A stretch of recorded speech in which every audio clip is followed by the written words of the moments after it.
are the different processes, pollution processes and soil pollution interaction. So, pollution occurs in 3 ways, or these are the 3 pathways: air pollution, water pollution, land pollution, alright. And when we talk about air pollution, this is the smoke and odor, which is big issue. Incineration of solids will cause this. Industrial gases are a big issue, radiations are big issue, sewage odors, vehicle exhausts are a big issue, pesticides, sprays and dust is a big problem. When we talk about the water pollution, contaminated surface, and groundwater, chemical waste, oil pollution, silt in water because of runoff, nutrients in runoff. There was a time when nutrient nobody used to talk about, but now nutrient is also becoming a part of the geotechnical engineering, because if you remember, a good example would be CN5 parameters depend largely on the nutritional capacity of the soils, cementing property, and coefficient of C or C parameter depends upon different types of chemicals which are present in the soil, particularly carbonates and sometimes sulfates, which are bonding the soil particles together. Land pollution, we talk about dumps, chemical waste, power plant waste, septic tanks, you were talking about chemicals in soils and food, erosion and agricultural manure. Now, what is the effect of these type of pollutions on the engineering behavior? When air pollution occurs, we have accelerated weathering of either concrete or cement. We talk about the corrosion of the buildings, we talk about the bridges, pavements and acid rains. Recently there were a lot of bridges which were failing, which had failed in Calcutta. I hope you must have, and if you see my report which was published by the local papers, I have made pollution as the main reason responsible for the collapse of the bridges, poor maintenance of the bridges. These are worth reading examples. So, this is how the subject is evolving. Earlier people used to say that this is only the strength of the concrete. The strength of the concrete is getting affected because of pollution ingress. If water is polluted and if this water you are using for making concrete, then durability and workability of the concrete will change. Soil water system is going to get influenced, hydraulic conductivity is going to be different, and hydraulic structures get affected. A good example of acid mine drainage which you were talking about is if the water has a non-neutral pH value, it is going to change the shear strength parameters of the soil. There are enough studies which are available in the literature. Particularly if water happens to be acidic, what will happen to this calcium carbonate which was present in the soils as a binding agent. So, the pH which is less than 7, acidic water influences the cohesion of the soil, and hence particle become erosion prone, and the more and more erosion occurs, there will be first voids and later on there could be a collapse. So, when you talk about the land pollution, this is what I explained just now, because of the pollution of the soil, hydraulic and thermal conductivities change. This is the first time I am using the term thermal conductivity, and later on you will realize that why thermal conductivities are important, because these are the fundamental behavior how heat migrates through the system. Soil compaction changes because of the presence of contaminant, settlement stability, seepage characteristics, everything changes. So, this is a big matrix, how pollution changes the fundamental properties of the geomaterials, and whether it is in the air pollution form, water pollution form or in the land pollution form. You are aware of most of these issues. Now, let us hit at the conventional geomechanics, alright, because if you want to include all this discussion which I have been doing, we have to go into the micro details of what are the basic concepts of the analysis in geomechanics. So, the concept number 1 is that most of the structures in geotechnical engineering occur in nature, alright, they are not shielded. So, they are exposed to the nature, sunlight, water, different type of attacks of chemicals and so on. And hence, another concept is that the soil is susceptible to the environment. as compared to other construction material. One good example is presence of organic matter. So, if organic matter is present during very high temperatures or low temperatures and humidity, this combination is going to be very critical. So, when systems are sitting in the nature, we have to talk about their long term performance. A experiment which you do in the laboratory for few hours or few days is not going to give you a complete response. So, this calls for long term testing, and long term testing could be for few tens of years. You will find data which is which runs of the experimental plan for few tens of years or hundreds of years even. The second one is soil is more sensitive, and hence what we should be doing?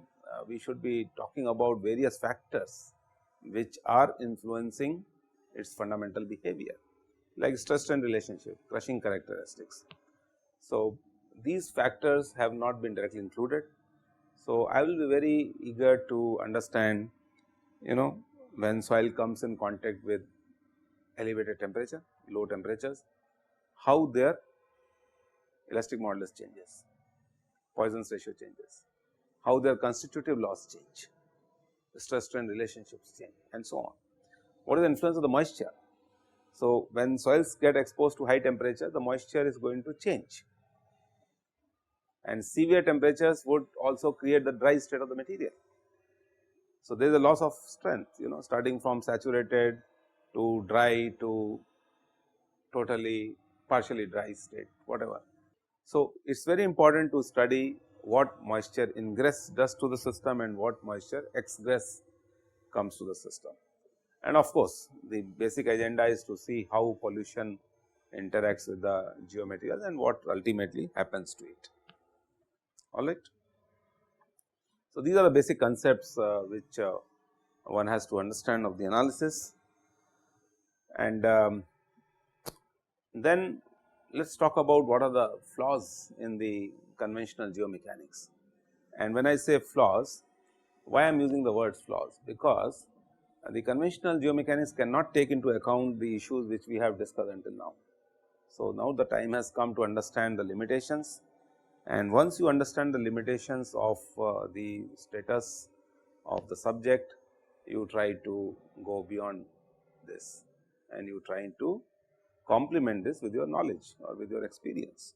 So, now presently what happens is, I am sure you must have realized that specific gravity and Atterberg limits are always constant, we assume. We never thought that the interaction is taking place and the material is changing, and hence specific gravity is changing. It could be dissolution, it could be crystallization taking place in the soils of different types of chemicals or compounds, and hence specific gravity does not remain constant. All right. And the second issue is that your Atterberg limits will also change, because if the water and its constituents change, the Atterberg limits cannot remain constant. So, this is what has been overlooked. Another thing is that we always treated the porous media as a standard porous media. We never bothered about decay of the voids, we never talked about the decay of the material, we never talked about the upgradation of the material, though what bacteria does. I think we have cited ample examples where the bacteria eats up the soil mass and hence creates voids. So, void ratios are changing, porosity is changing, this does not remain constant, and when the void ratios and porosities are changing, the shear strength is changing, compressibility is changing, consolidation characteristics are changing, everything is changing. Is this correct? Now, sometime back I gave you a hint in today's lecture that the way we have considered water in geomechanics, conventional geomechanics, is not correct, because the water cannot be only water. Water is basically environmental water, because it is an attribute of the environment present in the system, and this water could be in different forms, vapor form, steam formation. So, when soil comes in contact with, let us say, high temperatures, what happens? Certain fraction of the moisture which is present in the soil gets converted into vapors, and these vapors tend to migrate through the voids. Clear? Solidification of water, freeze and thaw cycle. So, water we have not dealt with properly. We have always talked about the free water, the gravity water in the present in the soil mass. You mix something which remains in the free form in the soil, and that is what we have dealt with. So, contemporary geomechanics deals with the bifurcation of the water which is present in the soils. There are techniques by which, of course, very advanced techniques by which we can differentiate between 3-4 types of water which is present in the soils, and that is what we will deal with subsequently. Now, you must be realizing the subject is becoming slightly more intricate, is it not? So, I am sure unless you like chemistry and the chemical processes which occur in a matter, you cannot deal with this type of issues, because the water which was present in the pores at a certain temperature now gets converted into several phases of water. It is a chemical process, and this chemical process might trigger because of, let us say, dumping of some industrial byproduct on the soil mass. So, there is a chemical species which might exhibit exothermic reaction. So, when it comes in contact with the water, the temperature gets enhanced, elevated, and this process might trigger the temperature in the soil mass, and these coupled phenomena may occur. So, most of the time the landfills and the waste which is being dumped in the landfills, when suitable environmental conditions get created, they become reactors. Sometimes the explosion also occurs in landfills. Why? The gases got trapped inside and they blast off, alright. Or the temperatures of the landfills are so high, that is just like a furnace which you are designing, which is going to be sitting on the surface of earth or ground, alright. So, these are the intricate issues which you have to deal with as an environmental geotechnologist. We have very simplified way of dealing with the flow of water, Darcy's law, is it not? We just defined the hydrostatic potential which causes flow of water to take place. Now, slowly and slowly you will realize that it is not the hydrostatic pressure which only causes the flow of water through the soil mass or the mass flux. Soil water intrusion is a big example, you know. Whenever you are exposing the soils to a energy field, that flux migrates because of the flux gradient. So, we have ignored all other types of fluxes which the soils might get exposed to, except for one, which is hydrostatic. You agree? So, now the time has come that we should be talking about the chemical flux, thermal flux, electrical flux, you know, magnetic flux, apart from the mechanical flux, which is delta H upon L is equal to hydraulic gradient. So, you have to now talk about the flux velocity as a coefficient of energy conductivity multiplied by the energy gradient. So, in Darcy's law, energy gradient is I delta H upon L, coefficient of energy conductivity is the hydraulic conductivity K, and V is the velocity, alright, seepage velocity. So, similarly, this influence of all the energy fields has to be taken into account for realistic situations. I have not included here bacterial flux, remember, because what bacteria does in the soil is wonderful thing. It might create a lot of interesting and intriguing things, alright. Now, another thing is the constitutive models. Constitutive models are stress strain relationships. So, I am sure you must have realized that 1, 2 and 3 are valid. The constitutive models cannot remain constant. So, truly speaking, sigma and epsilon and the coefficient which is balancing the two are all a function of time, is it not? So, your constitutive models are going to change when these conditions get violated. Is this okay? Fine. So, stress strain relationships are also going to change because the material has changed. You can't use the same stress strain relationships. So, unfortunately, in the conventional subject there is no way to imbibe all these concepts, and hence you have to look for something interesting. Some other issues which are under scanner, the constant seepage velocity, you know, even Trazagian geomechanics says that the velocity and the hydraulic coefficient and the CV do not remain constant. Coupled processes we have ignored completely, because we have never talked about the heat and moisture flow together.